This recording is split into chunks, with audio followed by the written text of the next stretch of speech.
بسم اللہ الرحمن الرحیم۔ الف لام میم۔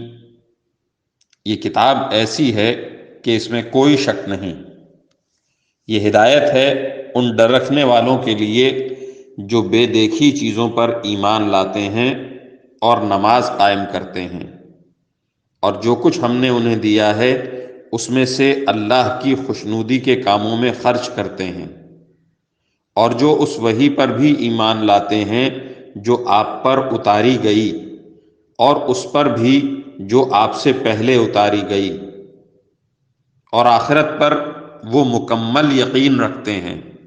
یہ ہیں وہ لوگ جو اپنے پروردگار کی طرف سے صحیح راستے پر ہیں، اور یہی وہ لوگ ہیں جو فلاح پانے والے ہیں۔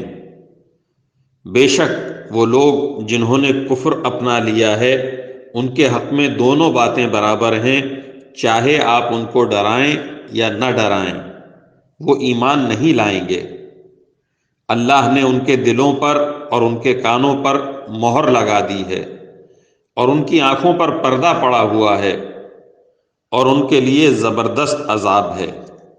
کچھ لوگ وہ ہیں جو کہتے ہیں کہ ہم اللہ پر اور یوم آخرت پر ایمان لے آئے، حالانکہ وہ حقیقت میں مومن نہیں ہیں۔ وہ اللہ کو اور ان لوگوں کو جو واقعی ایمان لا چکے ہیں دھوکہ دیتے ہیں، اور حقیقت تو یہ ہے کہ وہ اپنے سوا کسی اور کو دھوکہ نہیں دے رہے، لیکن انہیں اس بات کا احساس نہیں ہے۔